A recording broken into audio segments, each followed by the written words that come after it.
Insperity presents the Small Business Advocate Show with Jim Blasingame, brought to you by FedEx, CareerBuilder.com, and Palo Alto Software. This is a copyrighted production of Small Business Network, Inc., all rights reserved. You're listening to the man who's been called the Obi-Wan Kenobi of small business. Obi-Wan Kenobi. Now that's a name I've not heard in a long time. Jim Blasingame, the Small Business Advocate. Welcome back, 34 after the hour. Thank you very much for staying with me. My pleasure to continue to be with you as always.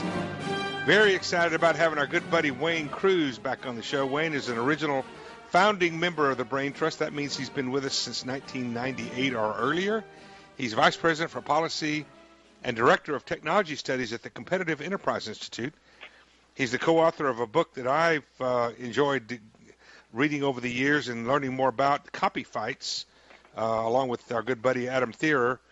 And he's here to talk to us about something that's very important that you and I need to know more about so we can help change some things. Wayne Cruz, welcome back to the show. Hey, it's my pleasure to be with you again, Jim. Good to have you back. And happy Thanksgiving. Yeah, you too. Hey, Wayne, you know, one of the things that makes me, you know, my wife gets mad at me sometimes because I scream at the television. Mm-hmm. Do you ever scream at the television? You know, when politicians are on there and on the one hand they just walked out of a meeting where they did something. Well, you have to scream, otherwise they won't hear you. Exactly. But you I got to mean, do that, Jim. But I mean, they're on the one hand they've just walked out of a meeting of a committee mm-hmm. or a vote where they've just voted on some new regulation or some new tax or didn't do something that would help small business owners, and then they walk out and they say, "Why we don't understand why small businesses aren't hiring more people? You know, we're you know, or we're trying to do everything we can for small business." That's when I yell at the television. Yeah, and you have to explain it over and over and over because every new innovation or every new industry. I mean, I just heard you all. I only caught the tail end. I wish I'd heard the rest. But in social networking, there are new proposals for regulations there that, to the extent that stuff is going to help small business, you know, the regulations could do bad things, but politicians can be convinced, say that, you know, new regulations in the steel industry are going to, and you can spend a few hours explaining why those new regulations are going to hurt, and they'll go, yeah, I get that, and then they'll say, well, what about the banking industry, or what about the healthcare industry? And so we go back and forth, and it's our job, I think, most of your listeners are people who are in business and who are out there making money. What groups like CEI, the Caters of the world, they're trying to in this environment. They're trying to make money, Wayne. But what we want to do is make sure that politicians don't mess the game up. And I had just done a brief article I think I sent you about rules stacking up as small business grows. And we do the annual survey of regulatory trends. Right. And the trends are always up rather than, you know, and politicians, to me, and the way we try to present things, and when we testify and do our work and put out our papers or coalition letters and so forth, we urge them to look for ways to, you know, you don't have to tell the grass to grow, just take the rock off of it. Right. To look for ways to remove those barriers to small business job creation. But often we do just the opposite. Wayne, these new rules coming out of the healthcare bill. Wayne, hold on, Wayne. I want to get into some of those specifics a little bit later in the show. Sure. But I want to ask you a question. I've got this theory. The reason we have so many regulations is because the government passes a new law or new regulation that people are supposed to comply with.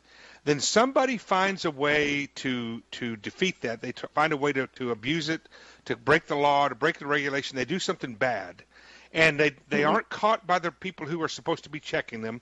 There are laws that are against what they did that these people are then put in jail on.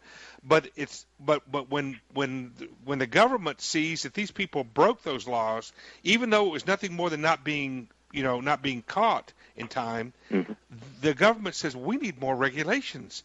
That wasn't enough when really all we needed was more oversight. What do you think? Yeah, I agree with that. I think politicians need to be, or feel they need to be seen as doing something. Yeah. And, you know, that's why we're patting down grandma at the airport. That's exactly what happened. It's why we have Sarbanes-Oxley, too. And it's why we have Sarbanes-Oxley. It's why even someone like Joe Barton on privacy regulation is saying, I agree with the Obama administration that we might need a privacy czar. Now, we just spent months talking about how having these czars can be a bad idea and their unaccountability to voters and all that can be a bad thing. Then he praises that notion.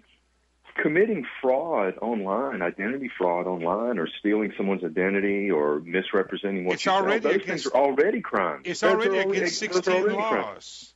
Exactly. So this new legislation being proposed, this do not track proposal and things like that, all of that stuff creates hassles for small business that don't have the means to deal with it. The bad guys are going to still do the bad stuff. That's exactly right. And we ought to keep our emphasis on. We don't need to add more regulations. Hold on to that thought, Wayne. We got to take a quick break. Wayne Cruz is our guest.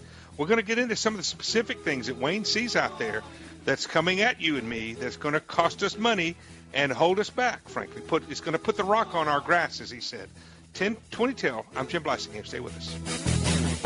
I woke up in a Soho doorway, a policeman. Insperity presents the Small Business Advocate Show with Jim Blasingame, brought to you by FedEx, CareerBuilder.com, and Palo Alto Software. This is a copyrighted production of Small Business Network, Inc., intended for the private use of our audience. Except as otherwise provided by copyright law, all other copying, redistribution, or publication without prior written consent is prohibited. All rights reserved. Prohibited. All rights reserved. Prohibited.